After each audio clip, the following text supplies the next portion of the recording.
Hello everyone. তো আগের এপিসোডে আমরা দেখেছিলাম যে কিয়ানের ভিলা দেখে সমস্ত অফিসের স্টাফরা ইমপ্রেস হয়ে গিয়েছিল, আর ভিলার রুফটপে একটি সুইমিং পুলও ছিল।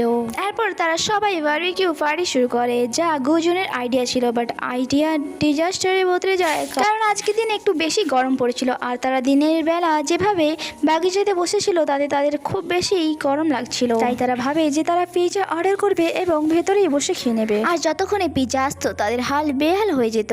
বাট কিয়ান ইয়াওকে বাঁচিয়ে নেয় আর বলে, ভেতরে এসো, আমার তোমাকে দিয়ে কিছু কাজ করানোর আছে। এগ্রিমেন্টে কিছু চেঞ্জ করতে হবে যেটা তুমি করবে, সেই জন্য সে তাকে তার স্টাডি রুমে এসে বস করিয়ে দেয়। যখন কি অন্যরা বাইরে অনেকক্ষণ ওয়েট করার পর ফাইনালি পিৎজা আসে আর তারা ভেতরে চলে যায়। আর কিছুক্ষণ পর আমরা জানতে পারি গুজন এত বড় সারপ্রাইজ পার্টি কেন অ্যারেঞ্জ করেছে। অ্যাকচুয়ালি এই বাহানায় সে চ্যাংশিকেও ইনভাইট করতো, আর সে কিয়ানকে না বলেই চ্যাংশিকে ইনভাইট করে দিয়েছিল।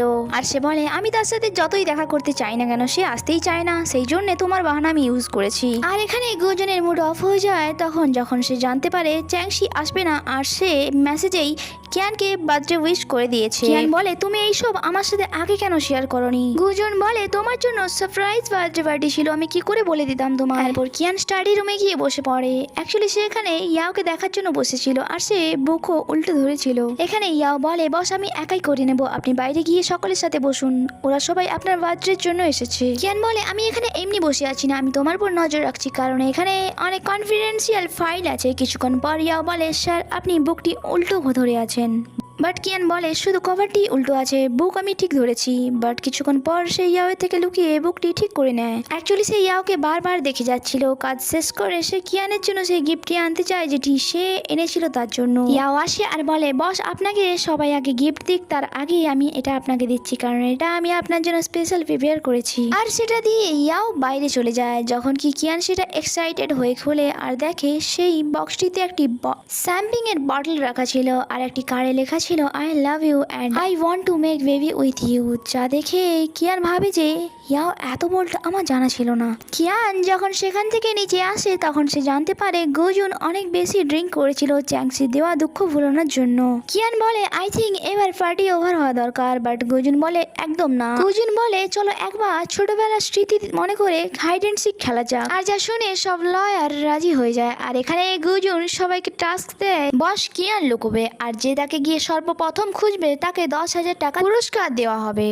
এরপর সবাই ভিলার ভেতরে গিয়ে বসকে খোঁজে, বাট কেউই বসকে পায় না। তারা ভিলার কোনা কোনা খুঁজে, বাট তাও পায় না। এখানে ইয়াওয়ের মনে আসে যে একবার কিয়ান তাকে বলেছিল তার ভিলাতেও একটি রুফটপ আছে যেটা তার অনেক পছন্দের জায়গা, আর ফ্রি টাইমে সে সেখানে বসে কফি খেত। তাই সে তাড়াতাড়ি করে ছাদের দিকে যেতে থাকে। অন্যদিকে আমরা অফিসে দুজন লয়ার যাদের নাম ট্যাং আর ইউ ছিল, তাদের দেখে মনে হচ্ছিল তাদের দুজনের মধ্যে সেটিং হওয়ারই ছিল। অন্যদিকে কিয়ান যে কিনা রুফটপেই বসেছিল আর সে ইয়াওয়ের সাথে কাটানো মুহূর্তগুলি মনে করছিল। আর যখনই এখানে ডোর ওপেন হয় তখন কিয়ান দেখে সারপ্রাইজ হয়ে গিয়েছিল, যেমনটা সে এক্সপেক্ট করেছিল।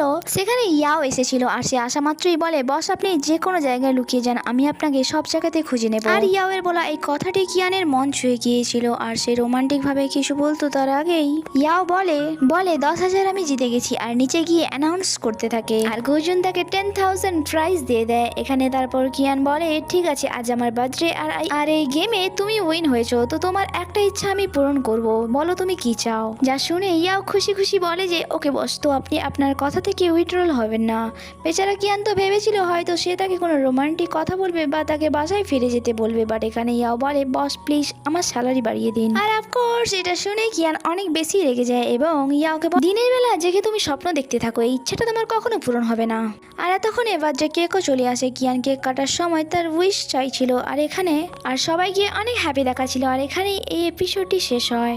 আর আগে কি হয় তা জানার জন্য স্টে কানেক্টেড। Bye bye.